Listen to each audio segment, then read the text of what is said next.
All right, today we're going to take a look at CELPIP Writing Task 1. Now, someone sent me their writing. Okay, they were answering a task and they want me to evaluate it. Okay, so in this video, I'm going to evaluate their writing, give some corrections, some feedback, suggestions. Okay, now this person's desired score is 7. Okay, they need a 7. Everybody needs a different score. It depends on, other criteria, how old you are, other stuff, how educated you are. If you want to, come to Canada and get your permanent residency here, okay? And some people need a 9, some people need a 4 or a 5. Okay, so this person's trying to get a 7 and their past score, this is their first time. Okay, they don't have any past scores, so hopefully they will pass first time and then they can forget about CELPIP forever. Okay, so we're trying to get level 7 here. Now here's the question, okay? You have a large extended family and every year you all get together to go on a big family trip for a week. Your brother is in charge of the plans this year and you would like to suggest a place you visited before. Okay, so do you get the question? Every year, your extended family gets together for a big family gathering. Okay, and every year someone else takes the turn, has the responsibility of planning the trip. This year, it's your brother's, responsibility to plan the trip, but you want to give your brother a suggestion of where you think, would be a great place.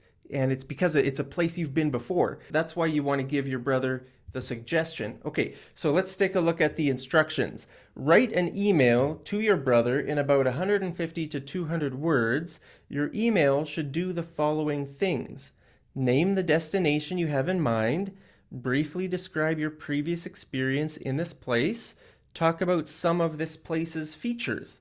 Okay, so you need to do these 3 things. Okay, remember that you need to stick to the instructions. You can't just write your own idea of something. You have to answer the question and stay within the instructions. Okay, so let's take a look at this person's response. Now I'm going to read one paragraph at a time and then give my thoughts. Okay, so there are 3 or 4 paragraphs. I can't remember.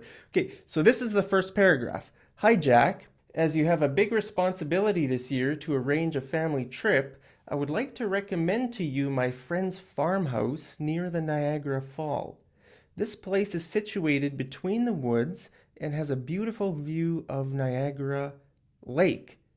Okay, so there's the first paragraph. What do you think? I think it's pretty good. There's just a few things I would say.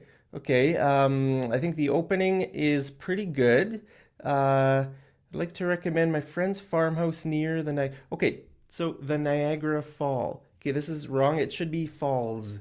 Okay, the place is called Niagara Falls. It always has an S, and we don't need the word the. You can just say, recommend my friend's farmhouse near Niagara Falls. Okay, actually there should be another A between the G and the R, just like here. Okay, here it's spelled right. Actually, we say it like this. When we say the word, we say Niagara, but actually it's spelled Niagara. I don't know why there's an extra A, but this is the right way of spelling. But yeah, okay, now let's keep going. This place is situated between the woods and has a beautiful view of Niagara Lake. Okay, great. Now, it would be better to say in the woods. In the woods, because when we're talking about woods, we're talking about like a forest. Right? Actually, it would be great to say in the middle of the woods. Okay, this place is situated in the middle of the woods. That means it's surrounded by trees. Okay, so I think that would, you should change the word between to in the middle of the woods. Okay, now let's, first paragraph I think is great. Now let's take a look at the second paragraph here.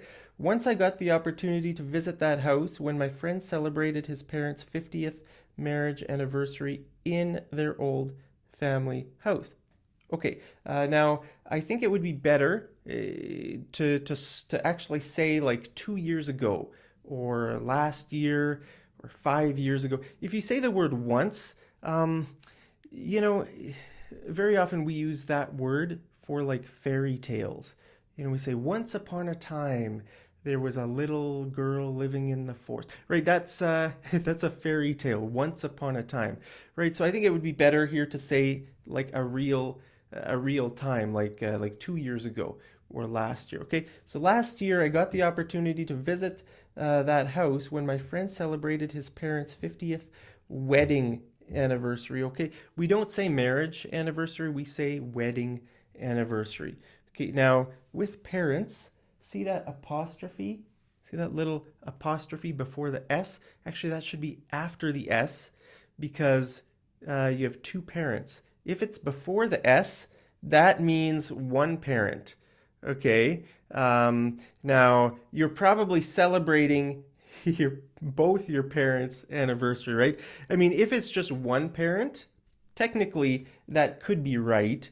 You know, imagine if your mom got married early in life and then got divorced and then married again, and now she's celebrating her 50th wedding anniversary.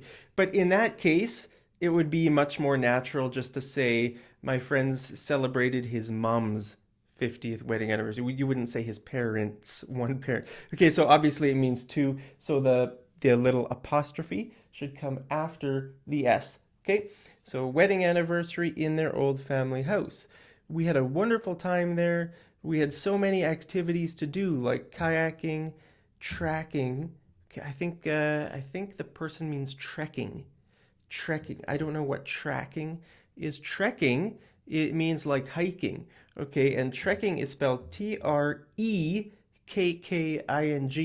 Okay, so kayaking, trekking, and many more in the lap of nature. In the lap. Okay, in English we say in the heart of nature, not in the lap, in the heart. Okay, it's just probably a cultural difference, a language difference.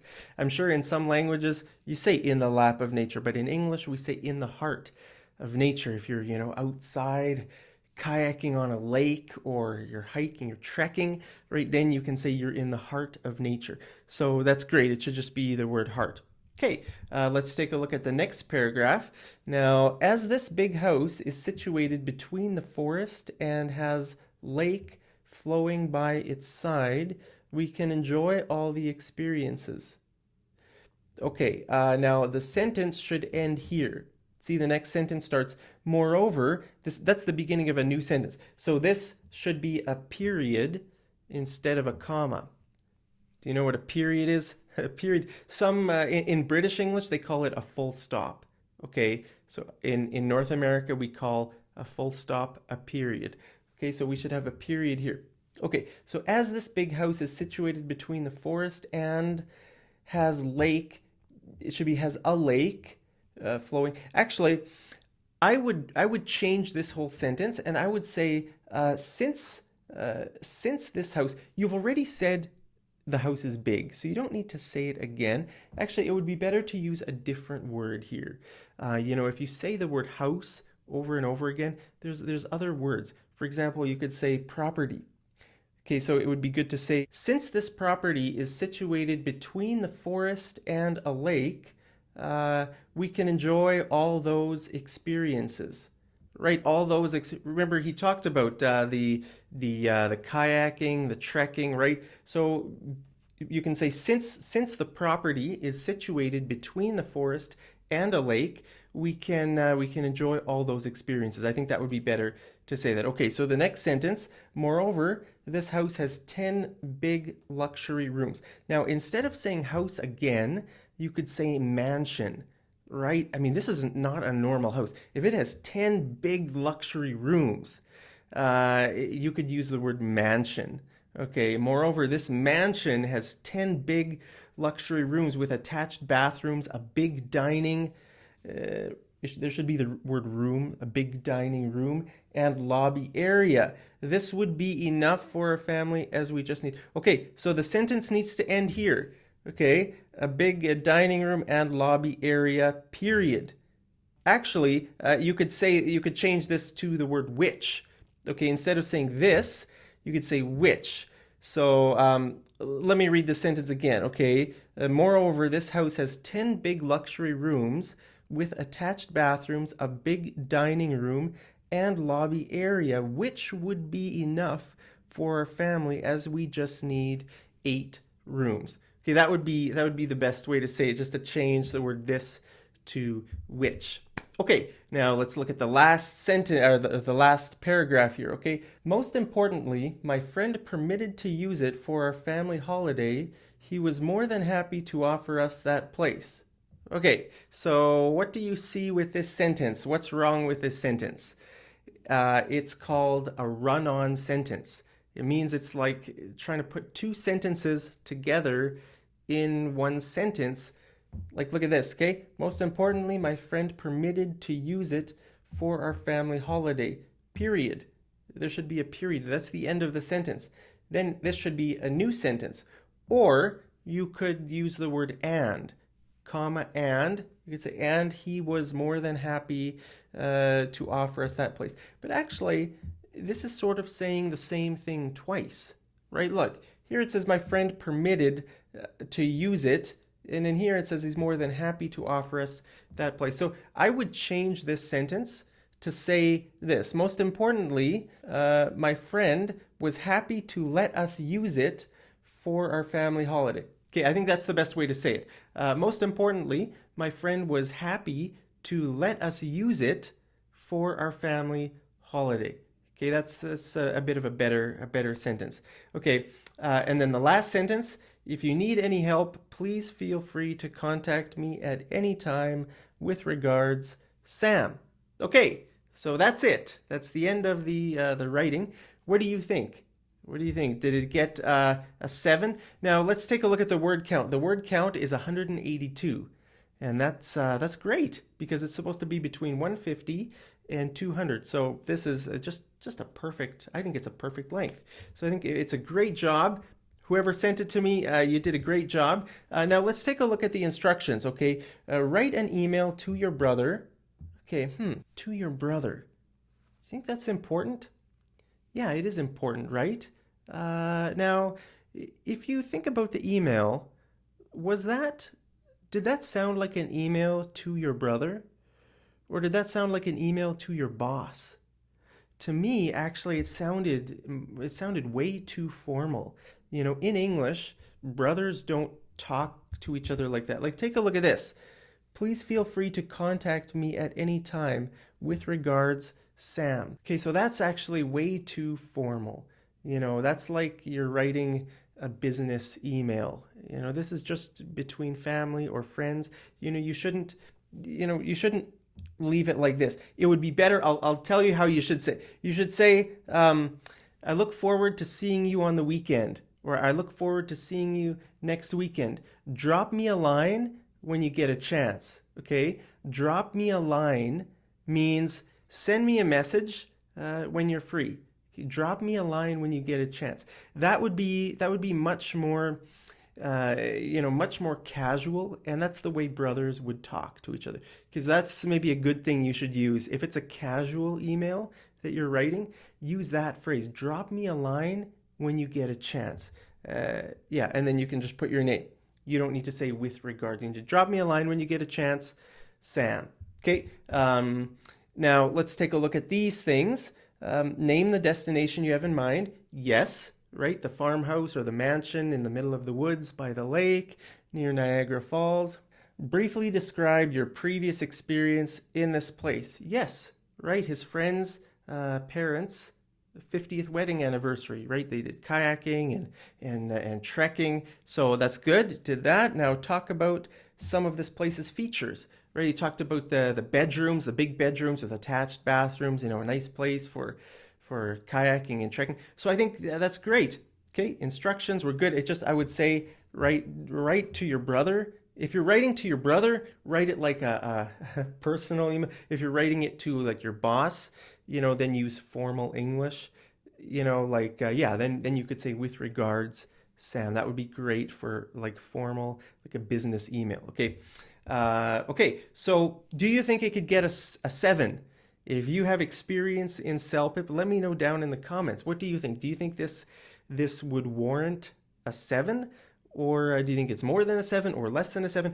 In my opinion, it could definitely get a 7 especially if you correct your just those mistakes. Now, I would say do some research on run-on sentences. Okay, this is an example of a run-on sentence. He likes jogging. I do too. Okay, he likes jogging. I do too. Those are two sentences. And we have to put something here. He likes jogging. We can either put a period or we could put a comma and the word and. He likes jogging and I do too. Okay, so we need something. Now, this is called a comma splice. Okay, he likes jogging, I do too. Okay, we can't just have a comma here because a comma is not powerful enough to connect two things that could be their own sentences, right? So we either need comma and, the word and, or just a period and have two separate sentences, right? Okay, so those are some very common mistakes that people make. So you can just do some research, just type on Google, run-on sentences, and find some websites and examples on how to fix run-on sentences, and also just Google comma splice examples. And then you'll find a lot of websites, giving you examples of comma splices, how to fix them. Okay, so that's my feedback. That's my evaluation. Okay, I think if you fix these things, you'll definitely get a 7. So great job. Keep up the great work. Hey, I just want to remind you guys, if you want me to evaluate your writing or your speaking, just follow this format. Send me an email at madenglishtv@gmail.com. Tell me your desired score, your past scores, what question you're working on, like which task, if it's task 1, task 2, or whatever. If it's an audio, like if it's a speaking task, then send me an audio file with your answer, and then I'll play your audio here into my microphone and then evaluate your speaking. Okay, so yeah, if you want me to evaluate one of your writing assignments or speaking assignments, send me an email at madenglishtv@gmail.com. Hope you guys are having a wonderful day, and I'll see you over in the next episode of Mad English TV. Take care.